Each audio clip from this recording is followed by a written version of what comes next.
Salut, moi c'est Lucie. Dans cette nouvelle vidéo, je te parle de pourquoi je me lance dans la reproduction d'éditions limitées Fine Art, c'est-à-dire des éditions Beaux-Arts. Donc comment ça se passe, pourquoi, etc. Et puis je te parle un petit peu de mon processus créatif pour ces deux toiles à l'acrylique qui se trouvent derrière moi. Donc bref, vous allez plonger dans mon univers. Je me lance dans ma première grande toile. Bon, on va dire qu'il y a toujours plus grand, mais par rapport à celle-ci, ou à celles-ci qui font à peu près, qui font les mêmes tailles. Ça c'est du grand format. On verra ce que ça donne, mais là je viens de faire le fond et puis j'ai commencé deux petites en même temps. En fait elle fait 160 par 170. Pour moi c'est la plus grande que je vais réaliser jusqu'à maintenant. Donc je suis très enthousiaste et vous voyez mon projet c'est que cette toile là elle soit en fait projetée sur cette grande toile. On est le 6 juin, donc dans le dernier vlog, vous aviez vu la création et l'évolution de cette toile-ci. Donc j'en poursuis le chemin, car évidemment, ça ne se fait pas en quelques jours. Donc là, je suis vraiment contente de l'évolution de cette toile. Rappelez-vous, je vous parlais de feuilles de marronnier.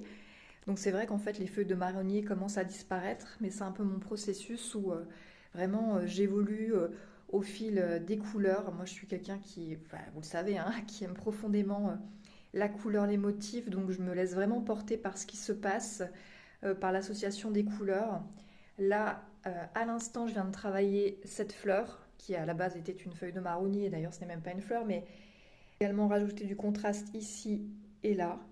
Je suis un peu fatiguée, donc là, comme je faisais une pause par rapport à cette peinture, c'est vraiment, ça prend du temps hein, de continuer et de clôturer une peinture. Là, je ressens que je l'ai bientôt terminée, mais j'ai encore, comme je vous l'indiquais juste avant, du contraste à apporter. À la fois, je travaille celle-ci pour aller vers sa fin, et en même temps, je travaille sur la grande toile. C'est la première fois où je peux peindre plusieurs grandes peintures en même temps depuis que j'ai commencé à l'acrylique.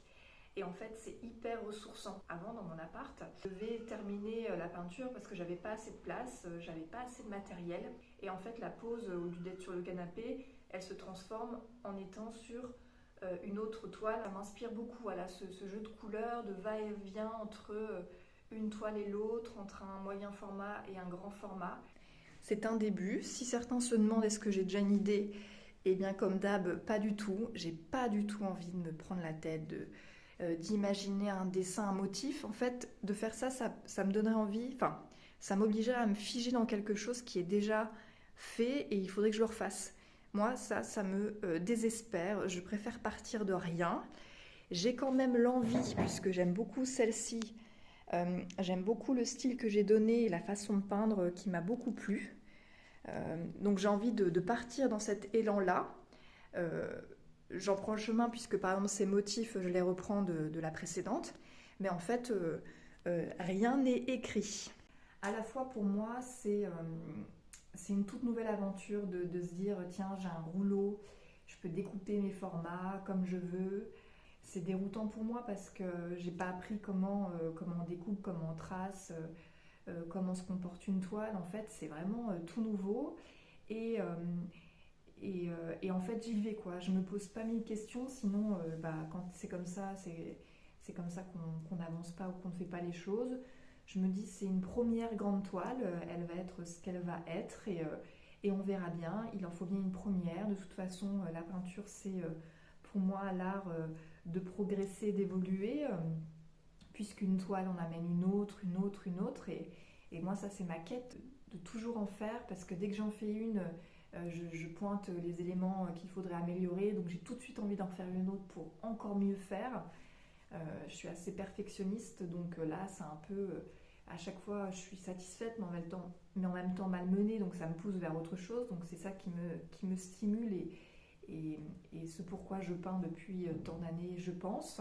Je redécouvre une liberté du geste. C'est vrai que quand je vous avais raconté que j'avais été à l'école des Beaux-Arts, donc je suis quand même restée quelques semaines, quelques mois, pendant un workshop, on avait peint sur des... Enfin, en tout cas, moi, je ne sais plus ce que faisaient les autres. Mais en tout cas, je me vois moi, en plus, j'ai des photos où j'avais peint sur des grandes toiles, sur des murs, et là, j'avais fait des grands trucs. J'ai vu les photos, c'était vraiment de la merde. Mais en tout cas, c'était la seule fois où j'avais peint sur des grands formats.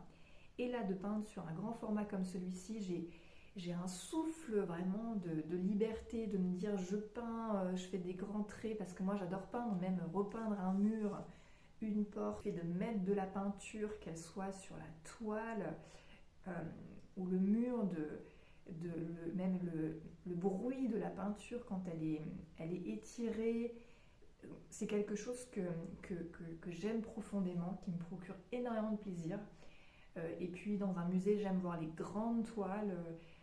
Je vois comment ils ont à peu près procédé, etc. Les touches, enfin, c'est quelque chose qui m'émerveille vraiment. Donc là, ça fait 2 heures que je bosse sur cet élément-là. Et là, ça part par là. Là, je fais la première couche puisque je travaille vraiment par couche. Et en fait, ça prend un temps de malade. Déjà que je prenais beaucoup de temps à peindre sur mes autres formats, puisque j'ai beaucoup de détails et je travaille par couche. Je superpose les motifs. Et là, par rapport à ce format-ci, c'est vachement plus grand quand même. Et en effet, ça prend du temps. Et évidemment pas les couleurs définitives. En fait, là, je suis en train d'imaginer la future composition. Donc c'est hyper dur puisque je ne sais pas où je vais et quel motif je vais faire. Et puis là, par exemple, par rapport à ce gros truc, on va dire que ce sont des lianes, je me suis dit ça va être en arrière-plan. Dit la nana qui a déjà fait des motifs.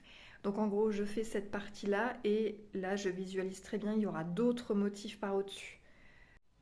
Bon, je ne sais pas si vous allez vous rendre compte, mais là, je suis en train de travailler, on va dire, ce sont des lianes. Donc en fait, je travaille par branche et là, ça se voit à peine puisque c'est ma couleur, on va dire, de base, de fond. Il y a des lianes qui passent au-dessus des autres. Et donc, en ajoutant de nouvelles couleurs avec lesquelles je vais passer sur chaque liane, je vais travailler un jeu, on va dire, de profondeur. Et on va voir visuellement que certaines lianes sont au-dessus des autres. Et ça, pour moi, c'est hyper important de passer au-dessus des éléments parce que ça donne une certaine profondeur, une certaine texture. Et en fait, comme c'était dans la vraie vie, c'était des lianes, des algues qui se passaient par au-dessus. C'est vrai que j'aurais pu très bien avoir dessiné les éléments et puis travailler le jeu de couleurs uniquement à des endroits, mais il n'y aurait pas cet effet de superposition. Je ne sais pas si vous me comprenez. Ou là, par exemple, admettons ici, je vais superposer, on va dire, je sais pas, 5 motifs. Et ben c'est comme si dans la vraie vie, 5 feuilles étaient les unes au-dessus des autres. C'est hyper important pour moi de me dire qu'il y a cet effet d'accumulation et si même après il y a pas mal de choses qui disparaissent, moi je sais qu'elles sont là et qu'elles participent à élaborer eh bien, cette grande toile. Tout à réinventer dans ma façon de peindre. C'est un peu ouais, le vide d'ailleurs, mais ce vide me permet en fait de faire vraiment de la nouveauté. Et puis j'apprends aussi à libérer mon geste puisque pendant des années j'ai été contrainte à un papier. Et là j'ai un espace immense par rapport à ce que j'avais, donc je fais des motifs et en fait je regarde et je me dis mais Lucie, va plus loin. Et donc en fait j'étire les motifs, il faut que ça prenne de la place, de l'ampleur. Donc il y a une liberté qui est vraiment trop cool. Ça va être compliqué de vous dire des choses sur l'avancée de cette toile puisque vraiment, je ne sais pas si vous pouvez vous imaginer, je ne peux pas vous décrire ce que je fais puisque en fait je n'ai pas les plans, je ne sais pas qu'est-ce que ça va rendre, je ne sais même pas encore quelle couleur je veux déterminer pour la fin. Tout à l'heure j'ai chopé une façon de faire, quelle couleur mettre avant pour après mettre une autre couleur et quel effet faire. Et en fait, je me suis dit, vivement que je termine celle-ci pour pouvoir appliquer ça pour la suivante. J'ai passé des heures à peindre quelque chose qui finalement existe déjà puisque ça existe sur croquis ou autre. Moi, en tout cas pour ma démarche à moi, hein, ça me paraît complètement insensé quoi. De reproduire un truc qui existe déjà, moi ça me perturbe beaucoup quoi. C'est marrant parce que j'y pense beaucoup dans ma démarche. Je me dis mais ouais j'ai pas de dessin préparatoire et tout, mais j'y vais, ça passe. Et en même temps je me dis mais si j'avais élaboré la composition, mais quel ennui ouais. Et puis là, voilà, ce que je voulais vous dire également, c'est que quand je peins, j'écoute beaucoup de podcasts ou d'émissions en replay, de reportages. J'écoute un peu de musique, mais c'est par petites touches. J'écoute des gens parler, et j'ai besoin d'apprendre des choses. J'écoute beaucoup de choses sur l'environnement, que ce soit la faune, la flore. Pas mal de choses aussi sur le dérèglement climatique, aussi des choses sur l'éducation des enfants, beaucoup de choses sur l'histoire de l'art, les artistes.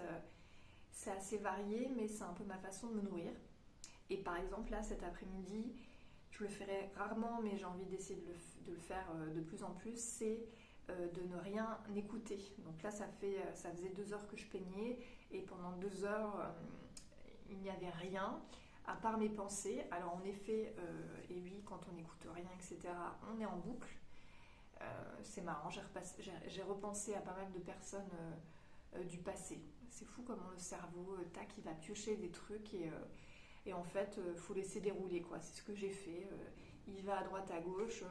En même temps, j'ai ça en arrière-plan et pourtant, je me concentre quand même sur ma peinture. Ça m'a fait un bien fou comme ça. J'étais vraiment concentrée.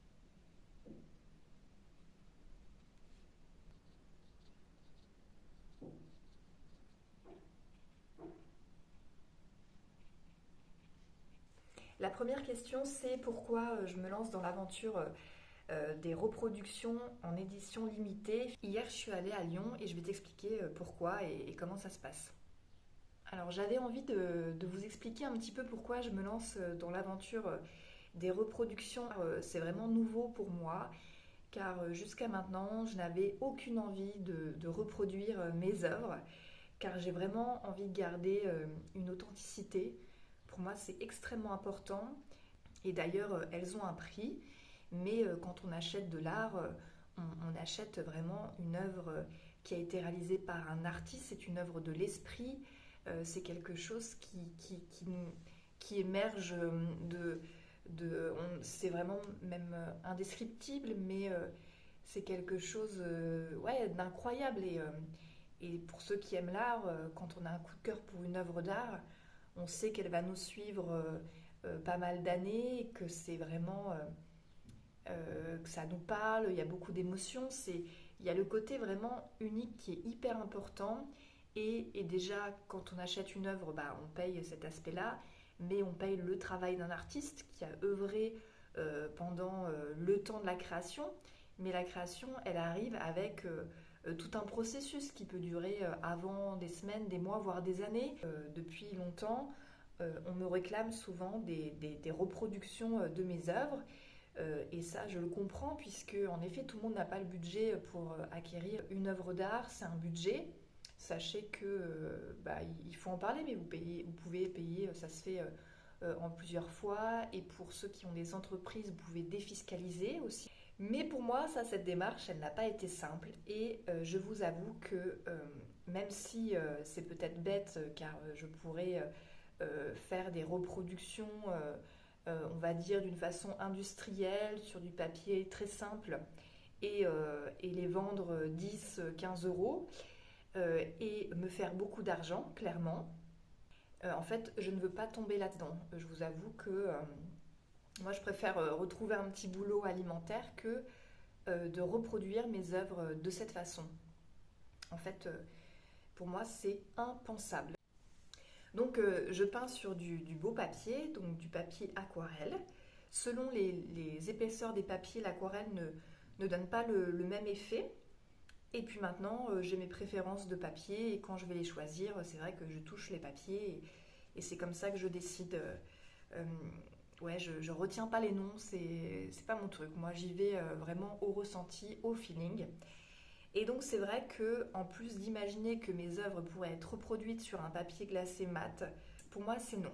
Donc je me suis dit, bon, j'ai des demandes et si je dois faire des reproductions, je souhaite que ça soit des reproductions de grande qualité, des éditions très limitées, c'est-à-dire que par exemple, même si je sais qu'il y a des aquarelles qui plaisent beaucoup, je ne vais pas faire 100, 200, 300 exemplaires ou alors. Donc en fait, je vais faire la reproduction sur des papiers qui ont été sélectionnés, certifiés pour, par exemple, les musées, les archives, différents grammages. Il n'y a pas un choix immense. Et moi, par exemple, hier, je suis allée à Lyon, chez un imprimeur, donc j'ai choisi mon papier pour ces impressions Beaux-Arts. Eh bien, j'ai choisi le papier le plus épais, donc c'est 350 grammes. Il a un peu des aspérités. Et car je ne voulais pas qu'il y ait un effet lisse, brillant, j'aurai vraiment les mêmes couleurs que sur mes aquarelles. Ça sera extrêmement proche. Euh, et en plus de ça, ces deux imprimeurs, en fait, ils sont photographes à l'origine. Et donc, en fait, c'est eux qui prennent en photo mes œuvres. Ou pour les petites œuvres, ils vont les scanner en haute définition. Donc ça, pareil, ça a un coût. On paye le coût soit du scan, soit de la photographie. Et après, on valide les fichiers numériques. Et ensuite, on fait les tests impression. Et si c'est OK, on lance les impressions en édition limitée. L'autre point que je voulais aborder, il y a aussi la question qui se pose, c'est les reproductions. On peut les choisir les tailles et les faire, par exemple, spécifiquement pour les encadrements. Vous allez me dire, Lucie, elle fait rien pour vous faciliter la tâche. J'avoue, mais en fait, moi, j'avais pas envie que on prenne une de mes peintures. Et comme les papiers, bon, c'est pas des papiers standards, et bah qu'on redimensionne mes aquarelles pour pouvoir vous imprimer des reproductions qui vont pile poil dans les cadres. Parce que moi, j'ai envie qu'il y ait des reproductions, mais grandeur à la grandeur des toiles. Je ne vous dévoile pas encore quelles aquarelles j'ai sélectionnées pour ces impressions Beaux-Arts. En plus de ça, elles sont d'ailleurs encore chez l'imprimeur puisqu'ils vont les prendre en photo. Donc par exemple, cette aquarelle grand format, donc j'en ai emmené de cette taille. D'ailleurs, il va y en avoir 4. 4 aquarelles en reproduction Beaux-Arts. C'est-à-dire que quand vous allez acquérir une reproduction Beaux-Arts, il n'y aura vraiment que quelques exemplaires. Quand je dis que quelques exemplaires, c'est 10, 20, 30 exemplaires maximum. Donc un peu, on peut là commencer une collection, quoi. C'est vraiment aussi dédié aux collectionneurs. Ça va être limité. Et donc j'ai envie que vous puissiez acquérir une reproduction d'une œuvre, mais comme si, entre guillemets, vous aviez l'original avec les mêmes dimensions. Vous voyez, c'est pas l'œuvre originale réduite, c'est vraiment la reproduction, mais dans sa globalité. Donc ça, c'est un choix. Et donc ça veut dire aussi que ceux qui font l'acquisition d'une reproduction, eh bien, il y a aussi ce temps de trouver comment je vais présenter l'œuvre chez moi, quel encadrement, etc. Ça, c'est un petit coup, mais bon, ça fait partie de la valorisation eh bien, d'une création. Donc, en résumé, quand on fait le choix de faire des reproductions, d'avoir un rendu qui se rapproche vraiment de l'œuvre originale, d'avoir de belles couleurs, d'avoir un papier de qualité et d'avoir un tirage limité. Donc là, si vous attendez à acheter une reproduction d'une de mes œuvres à 20 euros, qui est reproduite seulement en 30 exemplaires, vous vous trompez. Il y aura évidemment un coût, c'est un investissement, mais voilà, on paye la qualité de la reproduction. Donc voilà, j'ai vraiment hâte, hein, je suis très curieuse de les avoir en main, de vous les montrer. Et puis, comment les acquérir? Eh bien, je suis en train de créer une boutique en ligne. Elle sera directement sur mon site internet, donc ça sera très simple. Et sur cette boutique en ligne, je vais mettre en valeur mes différents tirages d'art. Je vais également pouvoir mettre mon calendrier perpétuel puisqu'il me reste vraiment quelques exemplaires. Donc ceux qui n'ont pas encore acheté ce calendrier perpétuel où il y a des reproductions de mes aquarelles, ce sera l'occasion. Et puis quand je fais faire de nouvelles éditions Beaux-Arts avec de nouvelles œuvres, donc, eh bien, je les mettrai également sur ma boutique en ligne. Et puis ces reproductions, en tout cas celles qui resteront, elles seront également en vente quand je ferai des expositions. Donc dans ces choix pour ces premières éditions limitées, j'ai choisi 4 grandes aquarelles, donc 2 qui ont été largement plébiscitées pendant le concours que j'ai lancé il y a déjà quelques semaines. Et j'en ai choisi deux autres qui me plaisent, on va dire, beaucoup plus, puisque c'est vrai que j'ai remarqué que euh, en fait, les aquarelles qui ont le plus de succès, c'est pas forcément celles que j'aime. Mais moi, j'ai eu envie quand même de me faire plaisir et aussi à travers ces tirages d'art, montrer la diversité de mon travail. Donc voilà, j'ai dû faire des choix. Donc il y en aura quatre grandes et il y en aura également. Donc il y aura deux peintures voilà, de cette taille. Voilà pour cette nouvelle vidéo. J'espère qu'elle vous plaira. Vraiment, n'hésitez pas à liker, commenter. Vous savez pourquoi. Et puis bon, à plus.